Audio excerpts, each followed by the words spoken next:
In my view, nothing is useless to a creative teacher. We can use anything as a TLM. A thrown rubber chapel can be shown as the types of lenses. With the help of the current wire and the funnel, we can prepare a stethoscope.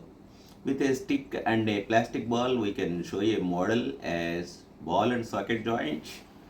I use it to show some specimens like goat heart, lungs, kidneys, and brain to the students for an idea.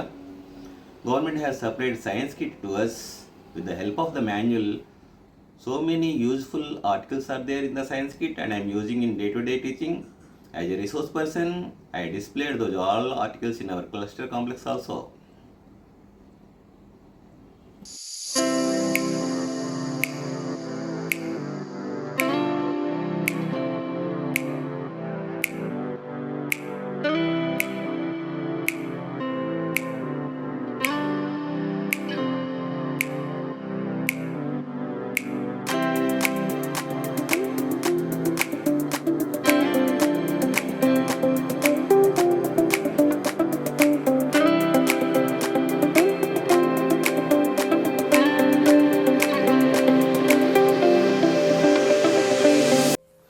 ఇక్కడ law of force and acceleration.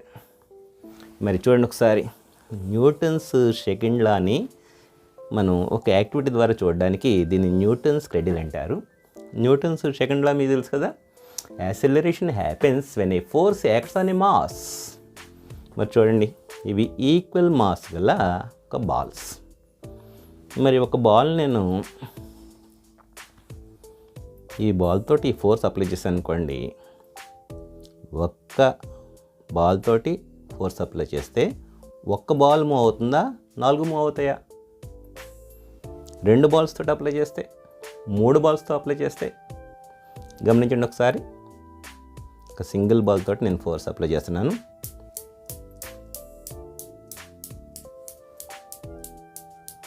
Single బాలే move అయింది. ఇప్పుడు 2 బాల్స్తో try చేద్దాము.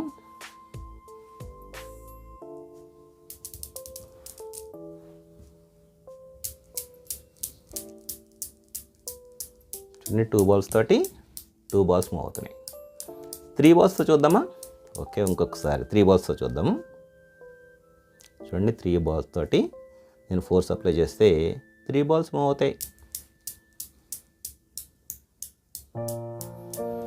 మనం cycle తొక్కడం, చాలా విషయాల్లో మనం డే టు డే లైఫ్లో ఈ న్యూటన్ సెకండ్లో చాలా విషయాలు గమనించవచ్చు. ఆ F=ma ఏమిటో, ఆ ప్రోటీన్ని నిర్ధారించడానికి ఇంకొక 2 చూద్దాము. ఇది శనగపిండి. ఈ శనగపిండిని నేను ఒక టిష్యూలో తీసుకుంటున్నాను.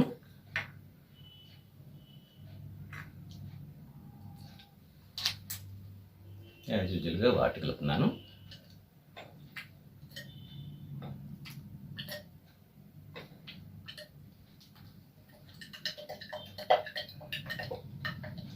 రెండవది ఎగ్ వైట్. ఇది ఆల్రెడీ ఎగ్ వైట్ ఇందులో లిక్విడ్గా మార్చి ఉంచాను. ఇది ఎగ్ వైట్, ఇదేమో శనగపిండిని నేను లిక్విడ్గా మార్చాను. 2% కాపర్ సల్ఫేట్ సొల్యూషన్ మరియు 10% సోడియం హైడ్రాక్సైడ్ సొల్యూషన్ కావాలి. నేను ఆల్రెడీ ఆ సొల్యూషన్స్ ఇక్కడ రెడీగా తయారు చేసి ఉంచాను. ముందుగా కాపర్ సల్ఫేట్ సొల్యూషన్ వేస్తున్నాను. ఈ సోడియం హైడ్రాక్సైడ్ సొల్యూషన్ వేస్తే ఇది పర్పుల్ కలర్లో మారాలి. ఆ పర్పుల్ కలర్లో మారితేనే అందులో ప్రోటీన్స్ ఉన్నాయని లేదా లేదని మనం నిర్ధారించుకోవచ్చు. చూడండి ఒకసారి, నేను కాపర్ సల్ఫేట్ వేసాను. ఇప్పుడు సోడియం హైడ్రాక్సైడ్ వేస్తున్నాను.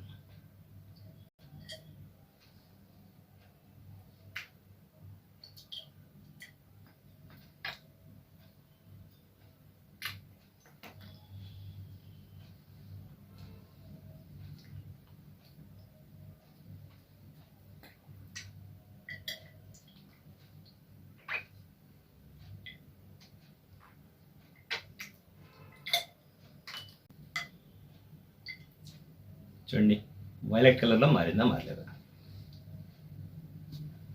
ఓకే, ఇప్పుడు ఎగ్ వైట్ చూద్దాం.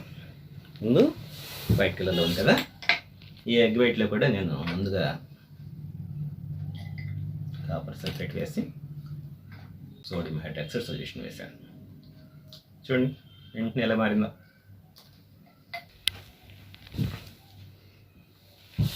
వైలెట్ కలర్లో మారింది. సో ఇక్కడ ఎగ్ వైట్లో కందిపొడి కానీ, ఈ శనగపిండి కానీ, ఇలాంటి ఆల్ డాల్స్ రెడ్ గ్రామ్ అయినా ఇలాంటి పప్పుల్లో కూడా ప్రోటీన్స్ ఉంటాయని మనం నిర్ధారించవచ్చు. సో బంగాళదుంపలు ఏమున్నాయి? పిండి పదార్థాలు ఉన్నాయి, కార్బోహైడ్రేట్స్ ఉన్నాయి. అదేవిధంగా మనకి బియ్య పిండిలో కూడా పిండి పదార్థాలు ఉన్నాయని టెస్ట్ ఏమో copper sulphate and sodium hydroxide solutions ద్వారా మనం చేయవచ్చు. ఈ విధంగా మనం తినే ఆహారంలో ఏ ఆహారంలో ఏ పోషకాలు ఉన్నాయో